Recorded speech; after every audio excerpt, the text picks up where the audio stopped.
Good afternoon. My name is Jaba. Hope all of you are doing good and staying safe at home. The COVID-19 pandemic has brought a renewed focus on the public health issues like smoking. In recent years, the ratio of teenagers engaging in smoking has increased exponentially, and it is 80% rise in 2018 to 19. While experts are trying to figure the reasons for the rise amongst young adults, it's crucial that it is addressed in this juncture, as the COVID-19 pandemic might pose a bigger risk to individuals who smoke. The COVID-19 virus strain directly impacts on lungs. Today, on the occasion of World No Tobacco Day, let us all promise to quit smoking to stay healthy. Today we got Dr. Pratyush Miglani with us. It's extremely difficult to get the time from him, but I was behind him for quite some time, as all of us have different questions which we need an answer. Lots of do's and don'ts are floating in the nets and WhatsApp group, which is even more confusing. Yeah? So before asking him all the questions, let me just introduce Dr. Pratyush to you. Dr. Pratyush has done his internal medicine in Kolar, Karnataka, specialization course by American Thoracic Society, New York, USA, postgraduate course in diabetology, Boston University, postgraduate program in diabetology, Johns Hopkins University School of Medicine, USA, thyroid disorder fellowship by American Academy of CME, and apart from that, he has close to 10 research publications. Yeah, that's Good afternoon, Doctor. Thanks for having me. Yeah, so as I said, that there are a lot of questions and so many news in the medias and WhatsApp group we are coming across. So I've just listed a few questions which we need an answer. And when people hear directly from you, they get actually that what is true and what is not. Are smokers more vulnerable in contracting COVID-19?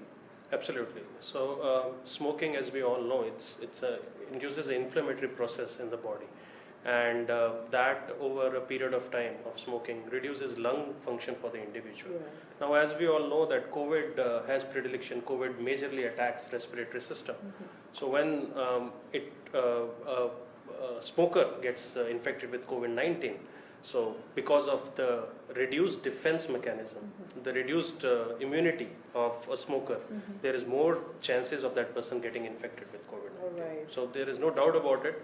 Yes, there were some conflicting studies earlier, a few months back, but all that has been taken down.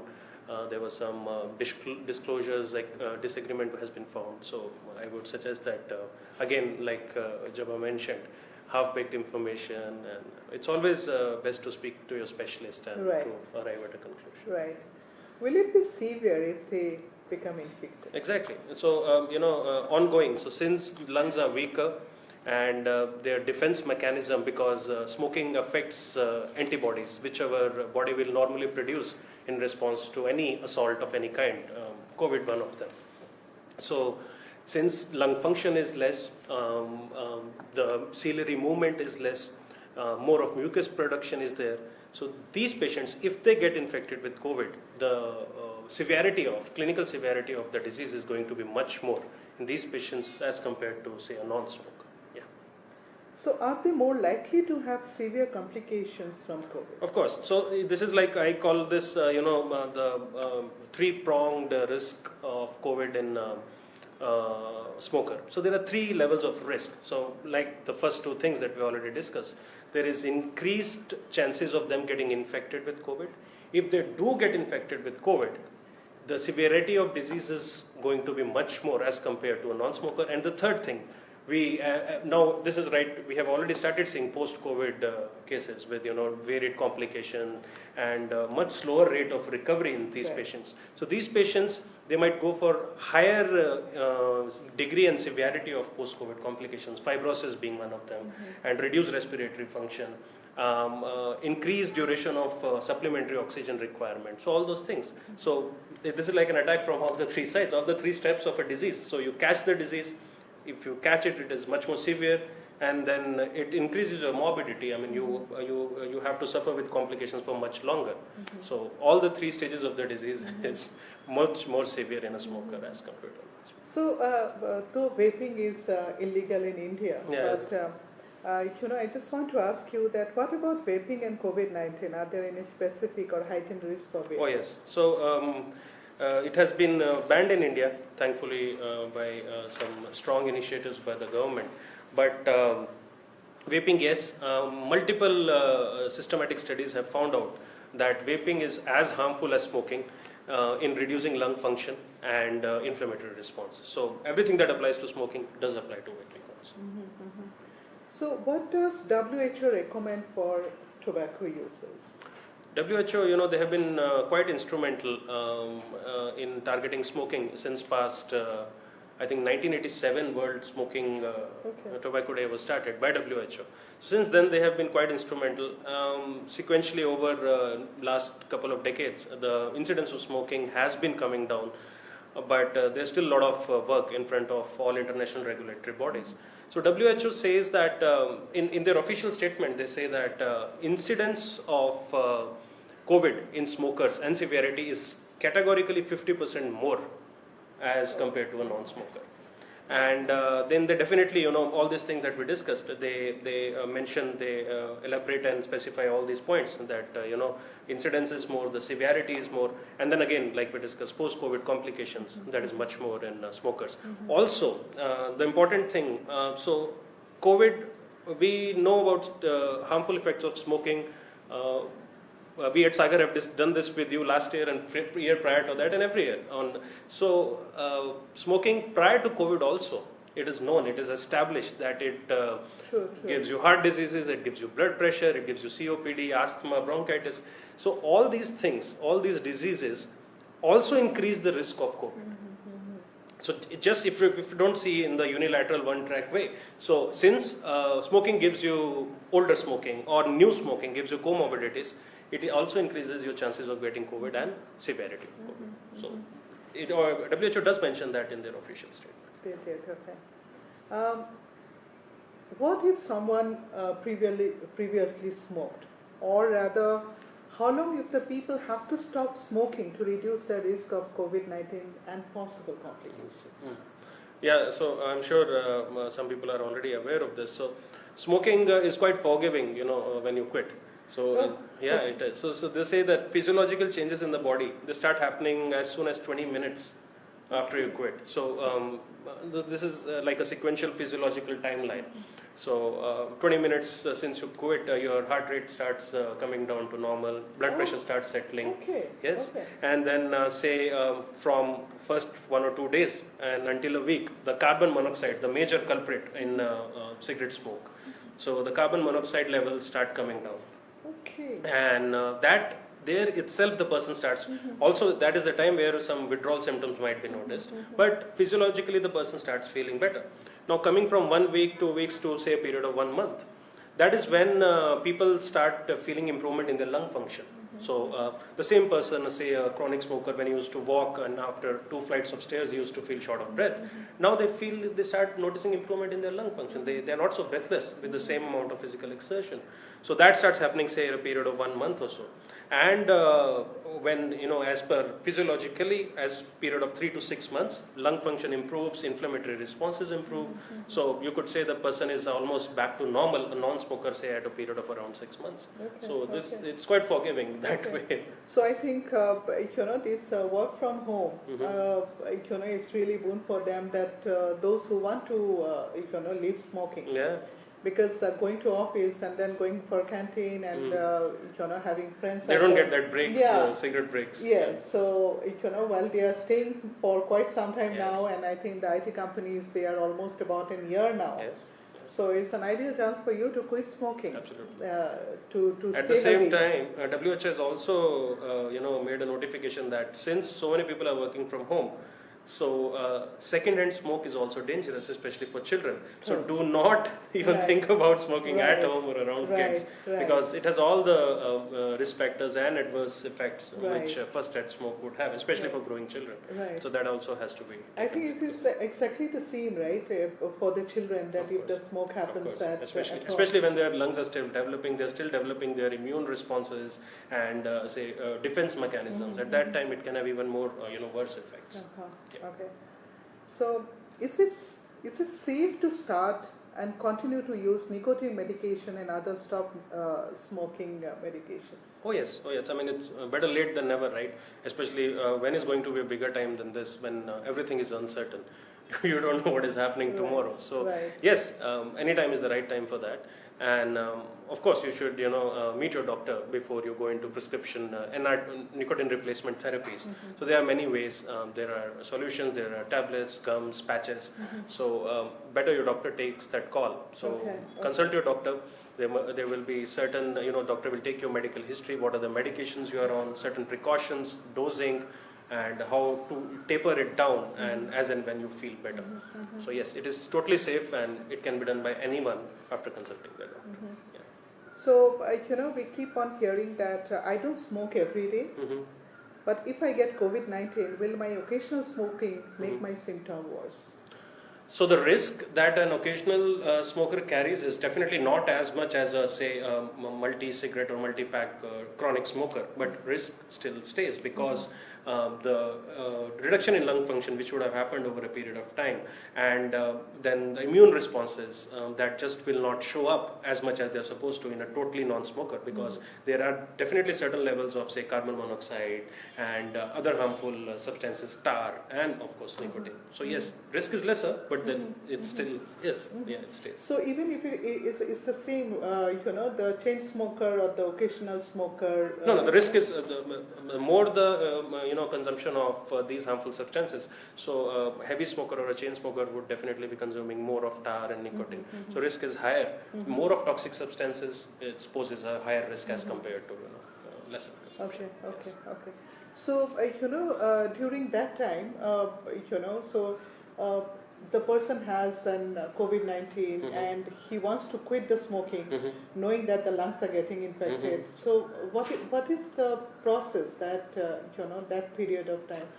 Do they have to go through while COVID replacement. medicine is continuing? Do they have That's to a very, continue? very good question. So there are different approaches. There are de-addiction specialists and centers, and there are helplines, government initiatives. So it's always a personal decision, though. There is a cold turkey approach. I mean, one day quit everything. That really works well for some people. And then there is gradually reducing the consumption, and so that body does not show much of withdrawal effects. It honestly depends upon how much of consumption was there first. But yes, I think if it is being monitored by a doctor, the scenario that you mentioned, if it is under a doctor's supervision, so with COVID treatment, I think smoking can safely be quit, and of course the patient's vitals and certain other parameters, physiological parameters, have to be monitored. If that is being done, I think it is safe to quit smoking. Is it need the patient at that point in time to get admit, or it can be done from home as well? For smoking cessation, admission is not required for smoking cessation alone. But like you said, this is a COVID patient we are talking about. Yes. So if the clinical scenario of COVID requires admission, yes, but that itself will not require hospital admission for someone. Cessation can be done safely at home with your doctor's advice. Okay. So can smoking lessen the impact of COVID-19 vaccine? Oh, this is the superstar question, right? You were saving it for the last. Yeah. So yes, it does. Okay. Smoking reduces the efficacy of your COVID shot.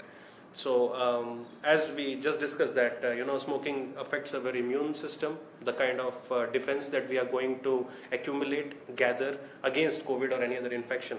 So this immune response that we gather, it happens through a lot of cells in the body. So if I could mention some, it could be, say, antibodies and memory cells. So smoking directly attacks them. So all the antibodies that our body is going to muster up, gather up against COVID. I mean, that's how your vaccine is going to work. After your first shot, after a certain period of time, you get the second shot, and then by that time, your body has developed certain level of protective antibodies against COVID.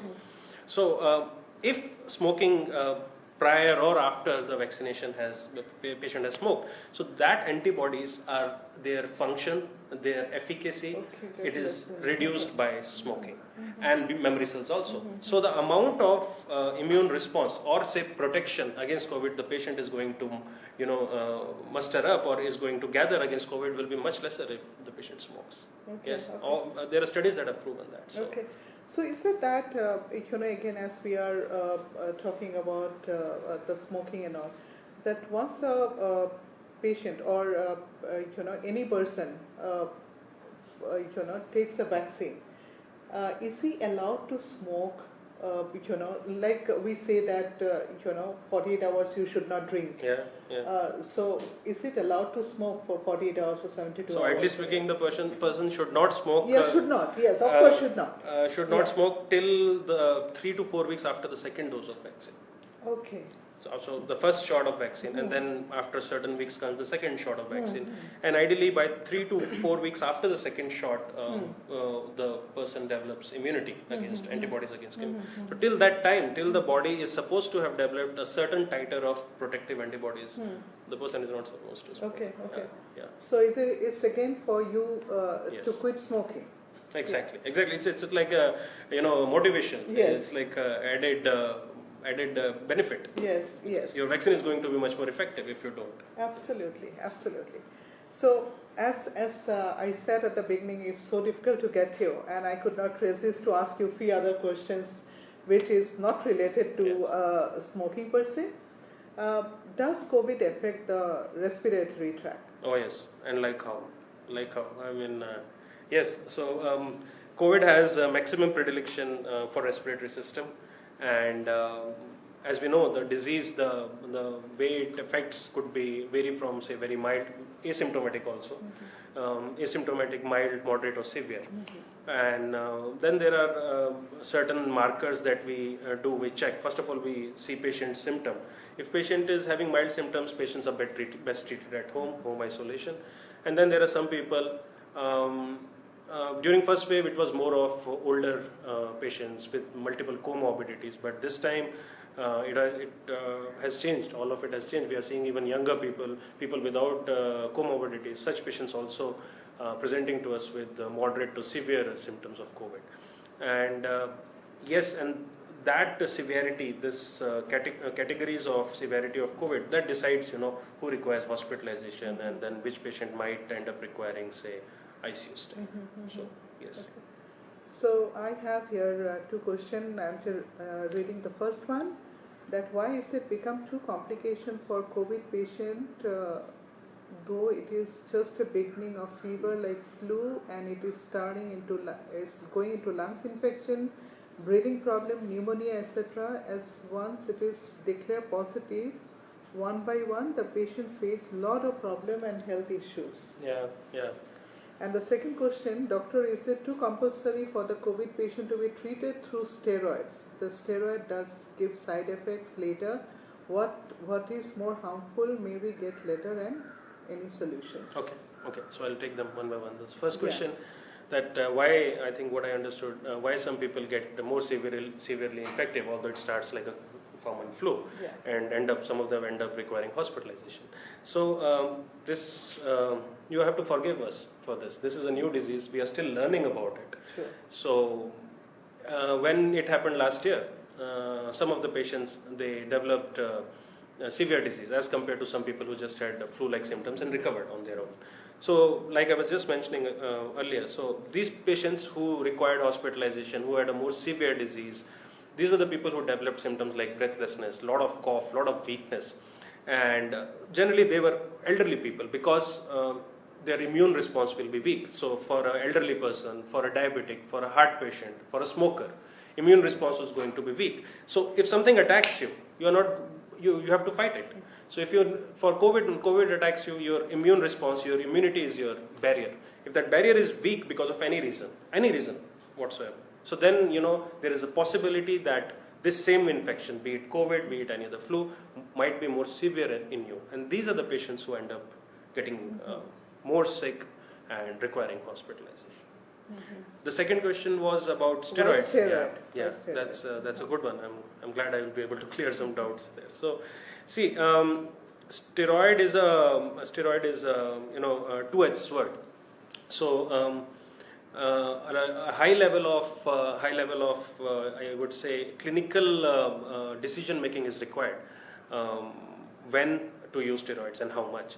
So honestly speaking, steroids they have helped us a great deal in saving a lot of lives during this pandemic.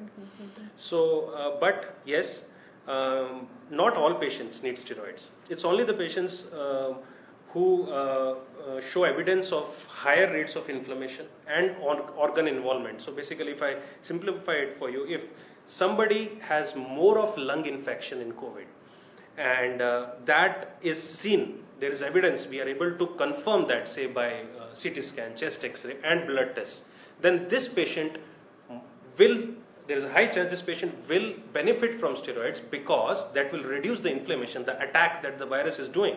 While we are giving other medicines also, at the same time, steroids will also help boost up the immunity. So they will help the patient's body to fight harder. That is the whole idea being steroids. Also, like you mentioned, side effects. The side effects of steroids is time related. So we have short course of steroids. We have a chronic steroid therapy that we give, say, for other diseases like arthritis. So for COVID related illnesses, steroid therapy is of relatively shorter duration, sometimes less than a week, matter of days or 1 or 2 weeks at the most.